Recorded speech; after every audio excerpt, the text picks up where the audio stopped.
अस्सलाम वालेकुम एवरीवन। अच्छा, आज जो हमारा टॉपिक है जो हमने पढ़ना है वो है न्यूटन्स रिंग्स। ठीक है, न्यूटन्स रिंग्स। तो ये जो न्यूटन्स रिंग्स हैं ये भी एक इंटरफेरेंस ऑफ द लाइट का जो है वो फिनोमेनन है। और इसमें जो है वो क्या होता है कि इसमें एक मोनोक्रोमैटिक लाइट का इस्तेमाल किया जाता है। जिस तरीके से पिछली क्लास में हमने इंटरफेरेंस इन थिन फिल्म्स पढ़ा था, तो वहाँ पे कोई मोनोक्रोमैटिक लाइट नहीं थी, बल्कि वाइट लाइट थी या सनलाइट थी। वो जो है जब किसी फिल्म के ऊपर, ऑयल फिल्म के ऊपर या किसी दूसरी फिल्म के ऊपर जो है, जब वो लाइट पड़ती है, इंसिडेंट होती है और वो रिफ्लेक्ट होती है लाइट, तो चूंकि दो सरफेसेस होती हैं, एक का रिफ्रैक्टिव इंडेक्स मुख्तलिफ होता है दूसरे के रिफ्रैक्टिव इंडेक्स से। तो उसमें जो फिर आपको इंटरफेरेंस फिनोमेना जो है वो नज़र आता है और आपको रेनबो कलर जो है वो नज़र आता है। ठीक है, इंटरफेरेंस इन थिन फिल्म्स में। तो न्यूटन रिंग्स जो हैं, इसमें चूंकि मोनोक्रोमैटिक लाइट का इस्तेमाल किया जाता है, तो इसमें जो फ्रिंजेस बनती हैं या इसमें जो पैटर्न आपको नज़र आता है वो कंसेंट्रिक रिंग्स होती हैं, और उन रिंग्स का जो है वो कलर एक ही कलर होता है। ठीक है, यानी चूंकि मोनोक्रोमैटिक लाइट है तो वही कलर के रिंग्स आपको जो है वो नज़र आएंगे।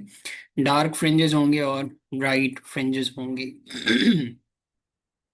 तो इसमें आप जो है वो अगर सेटअप इसका देखें तो वो क्या है, एक प्लानो कन्वेक्स लेंस का इस्तेमाल किया गया है। प्लानो कन्वेक्स लेंस जो है वो बिल्कुल इसी तरीके से है कि एक अगर कोई आपके पास अगर कोई क्रिमिच की बॉल है या फुटबॉल है, तो आप क्या करें कि उसको जो है वो काट दें। ठीक है, यानी उसका जो है आप पार्ट वो आप कट कर दें। लेट से मैं यहाँ पे ड्रॉ करता हूँ इसको। तो आप ये देखेंगे कि लेट से कि इस किस्म की कोई आपके पास जो है वो बॉल है। ठीक है, ये तो 2D है। ये 2D आपको नजर आ रही है, 2 डायमेंशनल। लेकिन ये अगर 3D हो, ठीक है, 3D हो, तो इस 3D बॉल को आप क्या करें, इस 3D बॉल को आप जो है वो एक जगह से कट कर दें। एक जगह से आप कट कैसे कर देंगे, लेट से मैं यहाँ पे लाइन एक बना देता हूँ और यहाँ से आपने छुरी उठाई और इसको यहाँ से लेके यहाँ तक अब आपने काट दिया। ठीक है, तो ये वाला जो पार्ट है, ये पार्ट जो है, ये वाला जो पार्ट है ये क्या है, ये प्लानो कन्वेक्स लेंस है। ये वाला पार्ट प्लानो कन्वेक्स लेंस है। ये क्यों प्लानो कन्वेक्स लेंस है, क्योंकि इसमें एक साइड पे आपको प्लेन मिरर नजर आ रहा है और दूसरे साइड में आपको कन्वेक्स लेंस जो है वो नजर आ रहा है। यानी कन्वेक्स लेंस है नीचे और ऊपर जो है वो प्लेन है, प्लेन मिरर है। ठीक है, तो बिल्कुल यही क्या है, एक प्लानो कन्वेक्स लेंस है जिसका रेडियस ऑफ कर्वेचर आर है। वो आर आप कैसे बनाएंगे कि आप जो है इसका इस रेडियस, इस सर्किल को आप कंप्लीट करेंगे और फिर इस सर्किल का जो है कोई सेंटर होगा, वो सेंटर निकालेंगे और इस सेंटर से लेके कहीं तक सरकमफ्रेंस पे किसी भी पॉइंट पे आप आ जाएंगे तो वो आपको रेडियस होगा उसका। तो वो क्या कहलाता है, रेडियस ऑफ द कर्वेचर। ठीक है, तो वो क्या होगा, radius, if a plano convex lens of radius of curvature R is placed on flat glass plate. एक ये ग्लास प्लेट है, फ्लैट ग्लास। तो ये देखेंगे कि ये फ्लैट ग्लास है एक, और ये क्या है, प्लानो कन्वेक्स लेंस है। यानी इसका ये ऊपर प्लेन है और नीचे कन्वेक्स लेंस है। और ये क्या है, एक ग्लास प्लेट है, फ्लैट ग्लास प्लेट। ठीक है, अब क्या किया है आपने, एक प्लानो कन्वेक्स लेंस को इस फ्लैट ग्लास प्लेट के ऊपर जो है वो रख दिया है। ठीक है, तो इससे क्या होगा कि इसमें जो है कुछ ये जो पॉइंट है, ये पॉइंट आप देखेंगे कि ये जो टच हो रहा होगा फ्लैट ग्लास से, तो यहाँ पे जो है जो थिकनेस होगी, क्योंकि ये थिकनेस यहाँ से लेके यहाँ पे क्या हो सकती है, यहाँ पे एयर जो है वो एयर जमा हो सकती है। इस पॉइंट पे एयर भी हो सकती है, या आप कोई और मीडियम इस्तेमाल करना चाहें, कोई वाटर इस्तेमाल करना चाहें या ऑयल इस्तेमाल करना चाहें, ग्लास इस्तेमाल, कोई और कोई भी मीडियम आप इस्तेमाल, तो लेकिन हम यहाँ पे एयर की बात कर रहे हैं। ठीक है, तो दो मीडियम्स हमारे पास हैं, एक ग्लास है और दूसरा क्या है, एयर है। एक ग्लास है, ये ऊपर भी ग्लास है नीचे भी ग्लास है, और बीच में क्या है, एयर। तो ये एयर की फिल्म्स बन रही हैं, एयर फिल्म। ठीक है, लेकिन आप देखेंगे कि इस एयर फिल्म की जो थिकनेस है वो मुख्तलिफ है, हर पॉइंट पे मुख्तलिफ है। तो ये रेडियली आउटवर्ड, अगर यानी कि इस यहाँ से लेके अगर आप आउटवर्ड जाना चाहें, रेडियली आउटवर्ड अगर आप जा रहे हैं ये, तो थिकनेस इसकी बढ़ती जा रही है। यहाँ पे थिकनेस बिल्कुल नहीं है, यहाँ पे कुछ थोड़ी सी बड़ी, थोड़ी सी बड़ी, थोड़ी सी बड़ी, और यहाँ पे आगे जो इसकी थिकनेस हुई है ये मैक्सिमम हो गई है, जो कि यहाँ से लेके यहाँ तक है। तो रेडियली आउटवर्ड क्या है, थिकनेस जो है वो बढ़ रही है। ठीक है, बिल्कुल इसी तरीके से आप यहाँ इस पॉइंट पे भी देख सकते हैं। अच्छा, अब देखें तो ये यहाँ पे मैं लिख लेता हूँ इसको कि ये क्या है, ये थिकनेस है टी। इधर एरो बना देते हैं, इधर एरो बना देते हैं, और ये क्या है, ये थिकनेस क्या है, टी है। टी थिकनेस है, ठीक है। अब क्या है कि the air gap between the two surfaces will increase from zero at the point of contact of lens and plate to a thickness equal to t। यहाँ से थिकनेस स्टार्ट हुई तो यहाँ पे थिकनेस क्या है, जीरो है, क्योंकि यहाँ पे दोनों सर्फेसेस जो हैं, जो दोनों, एक ये प्लानो कन्वेक्स लेंस और ये ग्लास प्लेट, ये दोनों टच हो रहे हैं, तो इनके दरमियान फासला नहीं है, तो यहाँ पे एयर जमा नहीं होगी।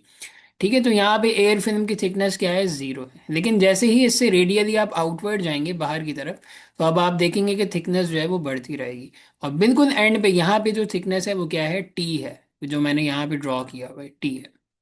As we move out from point of contact of lens and flat glass plate to the edge of the lens, तो थिकनेस क्या हो जाएगी, टी हो जाएगी। If this setup is illuminated by a monochromatic light of wavelength lambda incident normally on the plano convex lens। अब क्या है कि ये कोई सोर्स है, सोर्स ऑफ द लाइट। अच्छा, हम जो सोर्स यूज कर रहे हैं वो मोनोक्रोमेटिक लाइट है, यानी कि वो सोडियम लैंप है, और उस लाइट को जो है वो हम क्या कर रहे हैं, उसको हम यूज कर रहे हैं, यानी कि सिंगल फ्रीक्वेंसी या सिंगल वेवलेंथ लाइट है। वाइट लाइट नहीं है, जो सेवन कॉन्स्टिट्यूएंट कलर्स होते हैं वो लाइट नहीं है, बल्कि सिंगल वेवलेंथ लाइट है। ठीक है, तो मोनोक्रोमेटिक लाइट। तो इस मोनोक्रोमेटिक लाइट को हमने क्या करवाया, इसको हमने स्लिट में से गुजारा, ये स्लिट में से गुजरी। स्लिट में से गुजरने के बाद ये कन्वेक्स लेंस है, उसने क्या किया कि इसको पैरेलल बीम्स के अंदर जो है वो कन्वर्ट किया। और जैसे ही ये पैरेलल बीम से गई है तो यहाँ पे एक क्या लगा हुआ है, ग्लास प्लेट। ये इंक्लाइंड है एट दी 45 डिग्री। अगर आप ये देखें कि ये एक एक्सिस ये बना दें और ये आप बना दें, ये दूसरी एक्सिस नॉर्मल एक्सिस है, तो ये जो फिर थीटा बन रहा है ये 45 डिग्री, यानी कि ये 45 डिग्री जो है वो एंगल बन रहा है, 45 डिग्री। ठीक है, 45 डिग्री। तो ये जो 45 डिग्री पे आप क्या करते हैं, आप इस ग्लास प्लेट को लगा देते हैं। तो यहाँ से क्या होती है, यहाँ से जो है वो लाइट जो है वो क्या है, इधर से टकरा के फिर जाती है नीचे। अब ये लाइट नीचे गई है, नीचे जाएगी तो ये प्लानो कन्वेक्स लेंस है। ठीक है, प्लानो कन्वेक्स लेंस है और ये ग्लास है, और बीच में क्या है, एयर फिल्म है, ये एयर फिल्म है, एयर फिल्म। ठीक है, तो अब क्या करते हैं, आप यहाँ से लाइट नीचे जाती है, इससे टकराती है, टकराने के बाद जो है, चूंकि ये दो सरफेसेस हैं, तो फिर क्या होगा कि रिफ्लेक्ट होंगी लाइट। तो एक पहली सरफेस से जो है वो इस सरफेस से लाइट रिफ्लेक्ट होगी, ऊपर आएगी, और दूसरी जो है वो इस सरफेस से लाइट होके जो है वो टकरा के जो है वो ऊपर आएगी। तो यहाँ से लाइट गई नीचे और इधर से टकरा के फिर क्या है, ऊपर आ रही है। अब चूंकि दो सरफेसेस थी, तो दो वेव्स जो हैं वो क्या होंगी, रिफ्लेक्ट होके ऊपर आएंगी, तो उन दोनों वेव्स में क्या होगी, इंटरफेरेंस होगी। ठीक है, उन दोनों वेव्स में क्या होनी चाहिए, इंटरफेरेंस होगी। तो उन दोनों वेव्स में जो है इंटरफेरेंस होगी, और यहाँ पे ऊपर क्या लगा हुआ है, यहाँ पे ऊपर जो है ये माइक्रोस्कोप है, ट्रेवलिंग माइक्रोस्कोप। ट्रेवलिंग माइक्रोस्कोप का मतलब ये है कि आप इस माइक्रोस्कोप को हॉरिजॉन्टली मूव कर सकते हैं। ठीक है, हॉरिजॉन्टली आप इसको जो है वो जब मूव करेंगे तो इसका क्या मतलब है कि आप देख सकते हैं, आप मुख्तलिफ किस्म के जो है फिर कंसेंट्रिक रिंग्स देख सकेंगे, first order, second order, fourth order, sixth order, fifth order, and so on and so fourth. तो क्या है कि आप जो है इस प्लानो कन्वेक्स लेंस से, और जो नीचे ग्लास प्लेट है यहाँ इसके दरमियान जो एयर फिल्म है, यहाँ से जो है क्या होती है, ये लाइट आती है और ये रिफ्लेक्ट होके, क्योंकि ये दो सर्फेसेस हैं तो फिर दो लाइट वेव जो हैं वो रिफ्लेक्ट होंगी, और वो रिफ्लेक्ट होके जो है वो आप ट्रैवलिंग माइक्रोस्कोप से जो है उसको ऑब्जर्व करेंगे। तो जब आप इसको ऑब्जर्व करेंगे ट्रैवलिंग माइक्रोस्कोप से, तो आपको जो है वो कंसेंट्रिक रिंग्स जो हैं वो बने हुए नजर आएंगे, वो कंसेंट्रिक रिंग्स आपको बने हुए नजर आएंगे, और वो किस किस्म के रिंग्स होंगे, इस किस्म के रिंग्स। आप इसको देख रहे हैं माइक्रोस्कोप से, तो आपको इस किस्म के रिंग्स जो हैं वो बने हुए नजर आएंगे। ये देखेंगे, ये वही सेटअप है। ये क्या सेटअप है, ये वही एक जो है वो ग्लास ग्लास प्लेट है। ठीक है, यानी कि ये इन्होंने इसको बड़ा करके बनाया, ये ग्लास प्लेट, ये ग्लास प्लेट है। ठीक है। और ये क्या है, प्लानो कन्वेक्स लेंस है, इसके ऊपर वाली ये सरफेस प्लेन है, और ये नीचे क्या है, कन्वेक्स लेंस है। और इसको अगर आप एक्सटेंड करें तो आपका ये सर्किल पूरा बन सकता है। और ये क्यों बनाया है, क्योंकि आप ये ज्योमेट्रिकली इन चीज़ों को सॉल्व करना है। तो इस वजह से ये एक ये अभी एक ये फिगर या स्कीमेटिक डायग्राम जो है ये बनाई है, experimental setup to observe Newton's rings. ठीक है। अच्छा, अब इसमें क्या है, अब इसमें आप देखें कि ये जो ये एक जो इसमें ऑब्जर्व करने वाली बात है, या एक देखने वाली बात है, वो क्या है कि आपको यहाँ पे जो बीच में आपको क्या नजर आ रही है, डार्क फ्रिंज नजर आ रही है। ठीक है, बीच में आप क्या नजर आ रही है, डार्क फ्रिंज, डार्क स्पॉट। यानी कि ये वो पॉइंट है कि जहां पे थिकनेस क्या है, जीरो है। ये पॉइंट आपको सी पॉइंट नजर आ रहा है। ये वाला जो पॉइंट है, यहाँ पे आप देखेंगे कि एयर फिल्म की थिकनेस क्या है, जीरो है। तो अगर थिकनेस जो है इसकी जीरो है, तो फिर जो पाथ डिफरेंस होना चाहिए वो जीरो होना चाहिए दो वेव्स का, जो इंटरफेयर हो रही हैं। तो अगर दो वेव्स जो हैं उनके दरमियान पाथ डिफरेंस जीरो नहीं है, अगर उनके दरमियान पाथ डिफरेंस नहीं है, और वो मोनोक्रोमेटिक लाइट हैं, वो जो हैं वो कोहेरेंट सोर्स ऑफ लाइट है, मोनोक्रोमेटिक लाइट है, तो फिर जो है यहाँ पे तो ब्राइट फ्रिंज बननी चाहिए थी, लेकिन ये डार्क फ्रिंज क्यों बन रही है? इसकी क्या वजह हो सकती है आपके ख्याल में? तो आपने इसकी वजह सोचनी है और फिर मुझे बतानी है। ठीक है, आप थोड़ा सा पॉज करें, इस वीडियो को पॉज करेंगे, आप 10 सेकंड्स के बारे में सोचें, और फिर जो है आपने इसका जवाब देना है। ठीक है। अच्छा, जवाब मैं दे देता हूँ क्या है। अगर आपने 10 सेकंड सोच लिया हो, तो आप अब जो है अपने जवाब को मेरे जवाब से टैली करेंगे। असल में है क्या इसमें, देखें, जैसे कल वाली क्लास में मैंने आपको बताया था कि जब भी जो लाइट है वो रेयर मीडियम से डेंसर मीडियम की तरफ आती है, रेयर मीडियम से डेंसर मीडियम की तरफ आती है, तो जब रेयर मीडियम से डेंसर मीडियम की तरफ आती है, तो उसमें जो रिफ्लेक्शन होती है लाइट की जो रिफ्लेक्शन होती है उसमें, वो क्या होता है कि उसमें जब लाइट की रिफ्लेक्शन होती है तो वो फेज रिवर्सल हो जाता है। फेज रिवर्सल का मतलब क्या है कि अगर क्रस्ट आके इंसिडेंट हुआ है, तो जो रिफ्लेक्शन होगी उस वेव की, वो अब क्रस्ट जो है वो ट्रफ में तब्दील हो जाएगा। ठीक है। तो वो क्रस्ट किस में तब्दील हो जाएगा, ट्रफ में तब्दील हो जाएगा। तो आप देखेंगे कि लाइट सोर्स आई होगी, और लाइट सोर्स जो है वो जब आई होगी, तो वो एक लाइट सोर्स जो है वो यहाँ से टकराई होगी, और यहाँ से रिफ्लेक्ट हुई है। तो ये देखें, ये ऊपर एयर थी, और नीचे क्या है, ये ग्लास है। तो रेयर से डेंसर में आ रहा है, तो यहाँ पे जो रिफ्लेक्ट हुई होगी लाइट, वो किस किस सूरत में, वो जब रिफ्लेक्ट हुई है लाइट, तो आप वो देखेंगे रिफ्लेक्शन ऑफ लाइट जो हुई है, उसमें फेज रिवर्सल हो गया है, 180 डिग्री का फेज शिफ्ट आ गया है। लेकिन जो फिर यहाँ से लाइट कुछ ट्रांसमिट हुई होगी और यहाँ गई है, और यहाँ से जो वो रिफ्लेक्ट होगी ऊपर आई है, तो आप देखेंगे कि वो फिर क्या है, वो ग्लास के अंदर ही थी, और यहाँ से जो रिफ्लेक्ट होगी तो उसमें फेज शिफ्ट नहीं आएगा। तो एक वेव में जो है वो फेज शिफ्ट आ गया है, और दूसरे वेव में जो है वो फेज शिफ्ट नहीं आया है। तो यानी कि जो टोटल फेज शिफ्ट है वो 180 डिग्री का है। ठीक है, इस सी पॉइंट पे। तो बिल्कुल इस सेंटर पॉइंट पे इस वजह से डार्क फ्रिंज नजर आ रही है कि एक वेव जो है उसमें तो फेज रिवर्सल नहीं हुआ है, और दूसरी में फेज रिवर्सल हो गया है। तो जब ये दोनों वेव्स इंटरफेयर करेंगी, तो फिर इसका मतलब क्या है कि एक क्रस्ट के नीचे ट्रफ आ जाएगा, या ट्रफ के नीचे क्रस्ट आ जाएगा, और आपको डार्क फ्रिंज यहाँ पे नजर आएगी। ठीक है। सिमिलरली आप यहाँ से जब दूर जाते रहेंगे, तो आप यहाँ से जब दूर जाते रहेंगे, तो आप ये देखेंगे कि ये थिकनेस जो है ये बढ़ती जा रही है, ये थिकनेस बढ़ती जा रही है। तो अब पाथ डिफरेंस जो होगा वो मुख्तलिफ होगा। ठीक है, अब पाथ डिफरेंस जो है वो चेंज होता जा रहा है। तो जब पाथ डिफरेंस जो है वो चेंज होता जाएगा, तो आपको मुख्तलिफ किस्म की फिर फ्रिंजेस यहाँ पे नजर आएंगी। ठीक है। तो ये एक इसकी वजह थी। हाँ, अच्छा, अब देखें, अब क्या है, if the setup is illuminated by a monochromatic light of wavelength lambda incident normally on the plano-convex lens, एक illuminated source है, और वो source क्या है, वो ये plano-convex lens है। वो ये monochromatic light source है। ये क्या है, ये लाइट जब इसके ऊपर पड़ती है, ये ग्लास प्लेट से टकराती है, 45 डिग्री पे ये ग्लास प्लेट रखी हुई है, यहाँ से ये टकरा के जो है प्लानो कन्वेक्स लेंस पे आती है, और यहाँ से रिफ्लेक्ट होके जो है ये ऊपर जाती है, और फिर माइक्रोस्कोप में इसको ऑब्जर्व किया जाता है, जो कि ट्रैवलिंग माइक्रोस्कोप है। और इस माइक्रोस्कोप को आप आगे पीछे जो है वो कर सकते हैं, यानी हॉरिजॉन्टली इसको आप मूव कर सकते हैं। तो due to the curvature of the lens, the air film between the lens and glass plate is also spherical. जो एयर फिल्म यहाँ पे बन रही है ये कर्वेचर की वजह से, इस ग्लास के कर्वेचर की वजह से जो ये एयर फिल्म बन रही है, ये एयर फिल्म भी क्या है, कर्व है। ठीक है, एयर फिल्म भी क्या है, कर्व है। आप देखेंगे कि ये एयर फिल्म है, ये जो बीच वाला हिस्सा है, तो इसमें भी आपको क्या नजर आएगा, कर्व नजर आएगा। एक तो ये इस तरीके का, और दूसरा जो कर्व आपको नजर आ रहा है वो ये कर्व। ये गलत हो गया है थोड़ा सा, इसको, इस किस्म का कर्व आपको जो है वो नजर आएगा। ठीक है, ये कर्व आपको नजर आ रहा है। तो एयर फिल्म में भी क्या बन रहा है, कर्व बन रहा है। इस चूंकि ये जो लेंस है वो भी कर्वेचर लेंस है, so due to the curvature of the lens, the air film between the lens and glass plate is also spherical. The interference pattern we obtain is in the form of the alternate dark and bright concentric rings।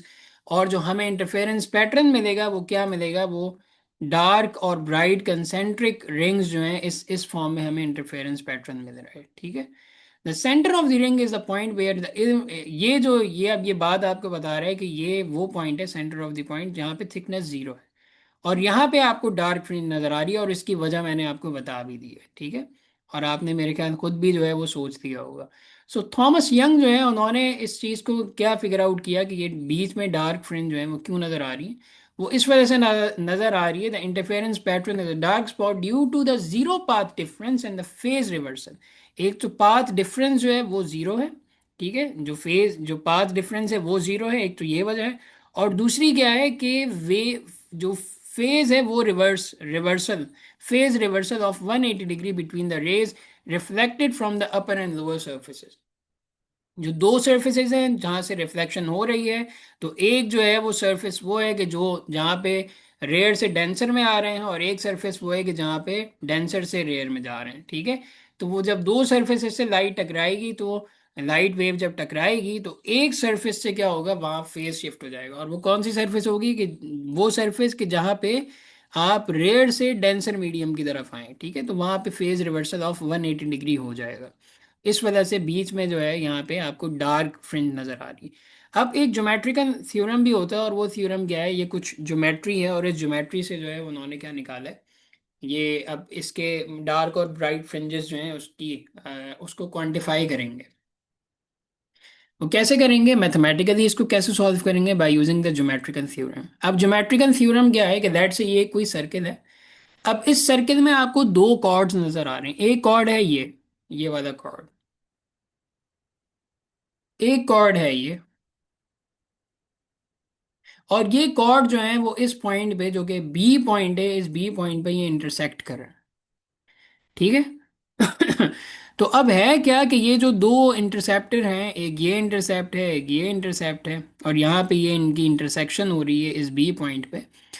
तो इस geometric theorem क्या कहता है आपको, कि जहाँ पे ये वाला जो कॉर्ड है, इसके ये जो दो पार्ट्स हैं, एक ये पार्ट एक ये पार्ट, इनका प्रोडक्ट, यानी कि अगर लेट से ये कोई पॉइंट है z, और ये पॉइंट है कोई x, तो इसका मतलब क्या हो जाएगा कि z से लेके b तक का डिस, और b से लेके x, इनका प्रोडक्ट, यानी कि z b dot bx, bx ये किसके बराबर हो जाएगा, ये प्रोडक्ट जो है वो बराबर होगा दूसरे कॉर्ड के, और वो क्या है, a से b डॉट ए से बी डॉट बी से सी। ठीक है, ये दोनों जो है वो बराबर, ये ज्योमेट्रिक एक थ्योरम है। ठीक है। तो इस थ्योरम का इन्होंने क्या इस्तेमाल किया है। ठीक है, तो कॉर्ड्स तो आप सब जानते ही हैं कि कॉर्ड क्या होता है। तो कॉर्ड ये होता है कि ये कॉर्ड, ये भी क्या है, यानी कि सरकमफ्रेंस पे जो है वो दो पॉइंट, एक लाइन ऐसे ही आप गुजारें कि जो दो पॉइंट्स को जो है वो टच करे ऑन दी सरकमफ्रेंस। ये तो एक पॉइंट ये है, एक पॉइंट ये क्या है, ये कॉर्ड। यहाँ पे भी मैं बना सकता हूँ ये एक कॉर्ड। ठीक है, ये क्या है, ये कॉर्ड, ये क्या है, ये एक और कॉर्ड, इसी तरीके से ये एक और कॉर्ड। ये क्या कहलाते हैं, कॉर्ड्स कहलाते हैं। अच्छा, वो कॉर्ड के जो सेंटर ऑफ द सर्कल से पास हो, जैसे कि ये, इस कॉर्ड को कहा जाता है, ये डायमीटर है। ठीक है, ये क्या कहलाता है, ये वाला कॉर्ड कहलाता है डायमीटर।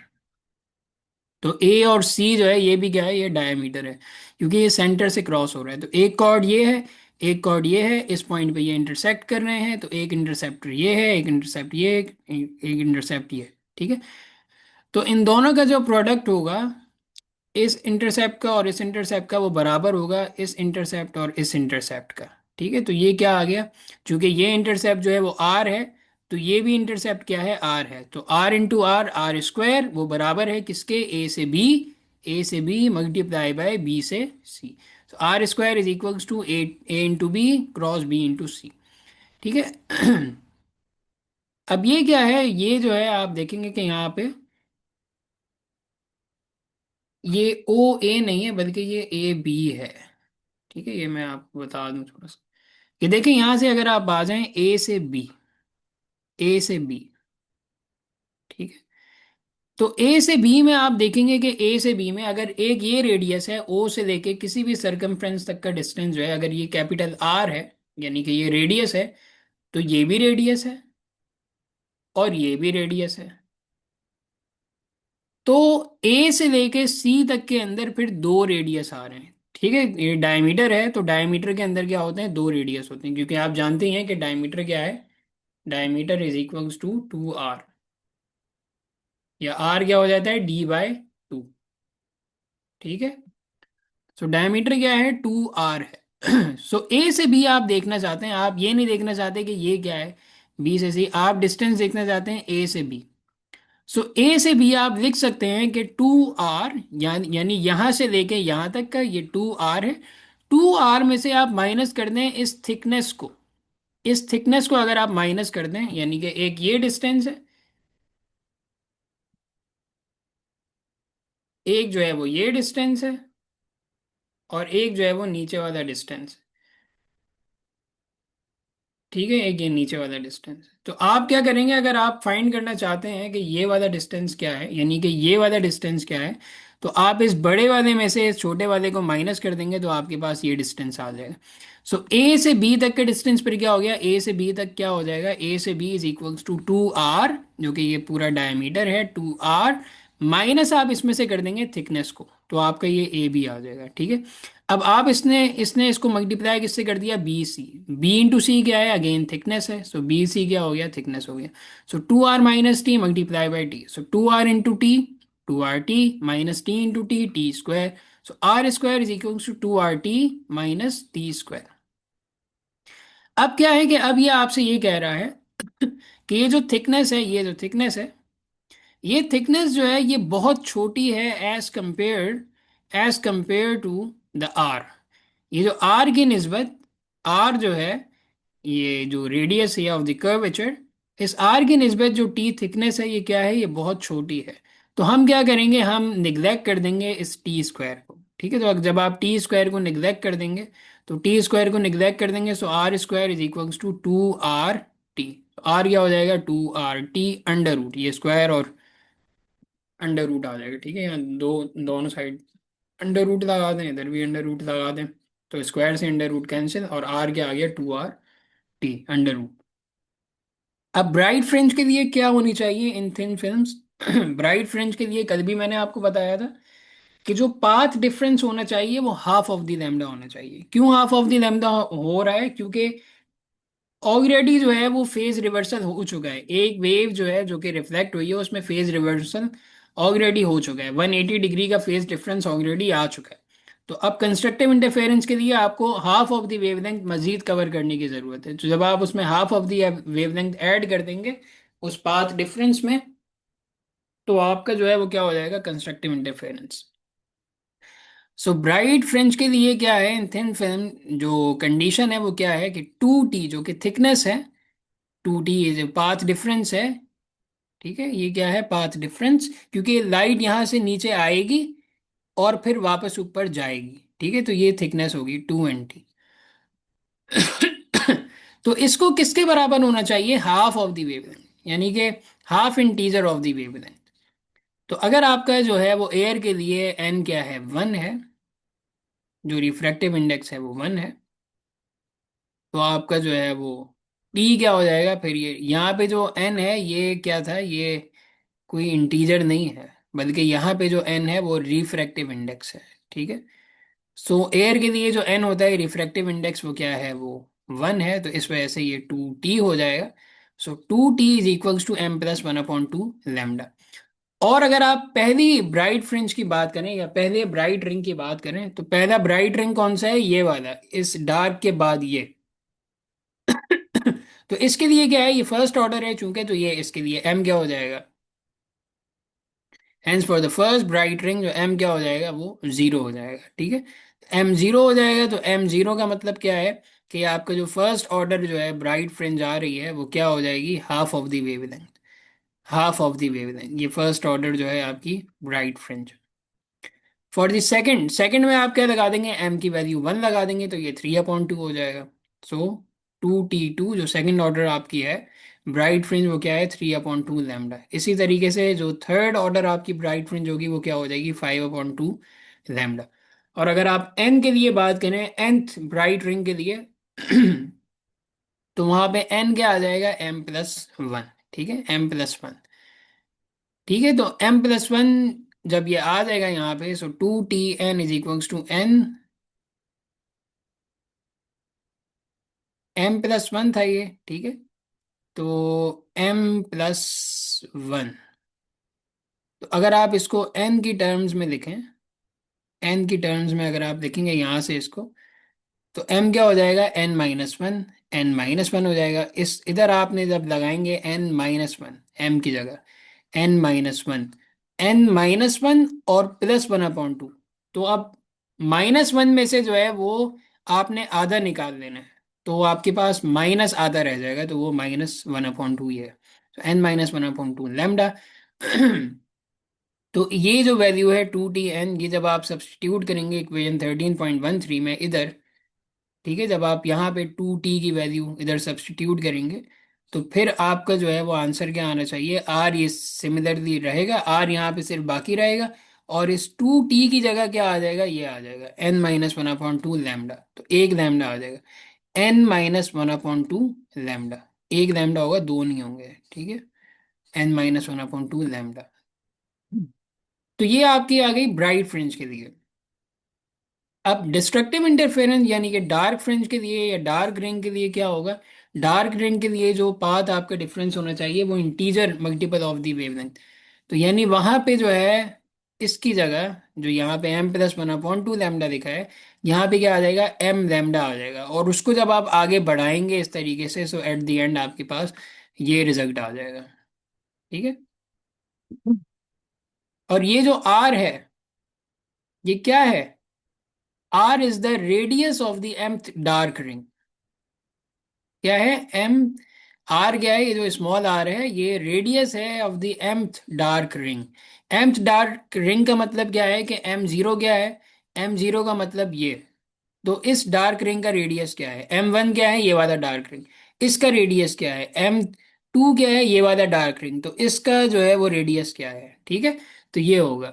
इसी तरीके से अगर आप ब्राइट उसका देखना चाहते हैं, तो ये ब्राइट का जीरो वाला, जीरो तो order, first order, second order, third order, fourth order, तो ये यानी यहाँ से लेके यहाँ तक का जो रेडियस है, यहाँ से लेके यहाँ तक का रेडियस, इसका रेडियस क्या है, ये आप निकालेंगे इससे 13.14 से, और डार्क का आप निकालेंगे 13.15 से। ठीक है, तो ये क्या था, ये था हमारा न्यूटन्स रिंग।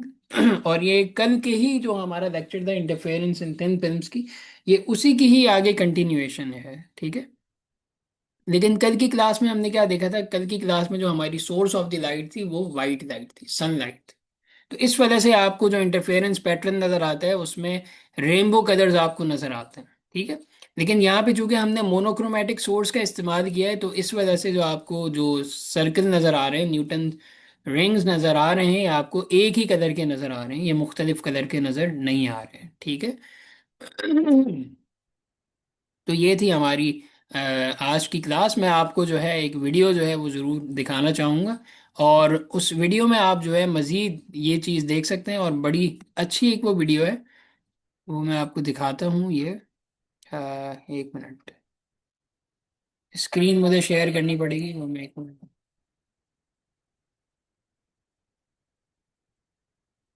एक मिनट, पहले स्क्रीन शेयर करता हूँ दूसरी वाली, तो फिर आप जो है उसको मज़ीद देख सकेंगे। शेयर में आता हूँ, और स्क्रीन कौन सी शेयर करते हैं, ये शेयर करता हूँ, और अब आप देख लेंगे। ठीक है।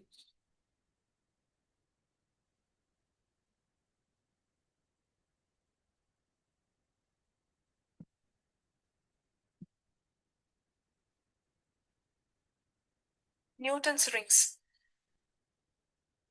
The phenomenon of Newton's rings, named after Isaac Newton, is an interference pattern caused by the reflection of light between two surfaces, a spherical surface and an adjacent flat surface.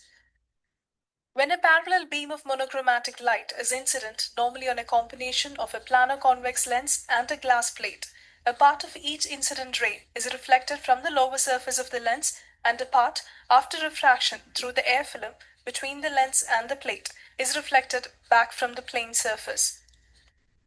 These two reflected rays are coherent.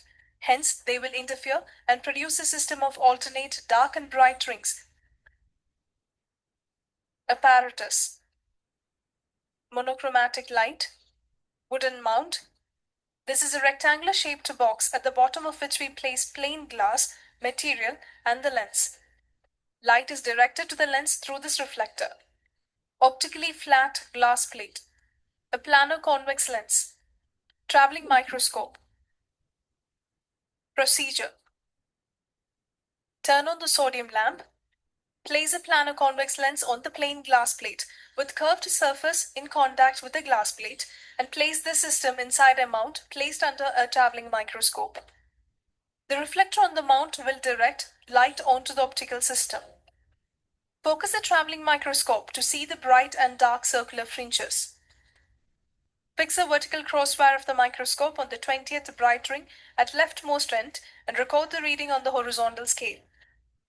Repeat these measurements for microscope movement from left to right and evaluate the diameters of different rings. Calculations. The main scale has 20 divisions in between 2 centimeter readings, and the vernier scale has 50 total divisions. So the least count of microscope is 1 by 20 divided by 50 is equal to 0.001. Take the reading of main scale just before the 0th position of vernier scale. Only one line of the vernier scale will coincide with the main scale. Take the reading of that point from vernier scale. So the reading can be calculated as main scale reading plus the product of vernier scale reading and least count.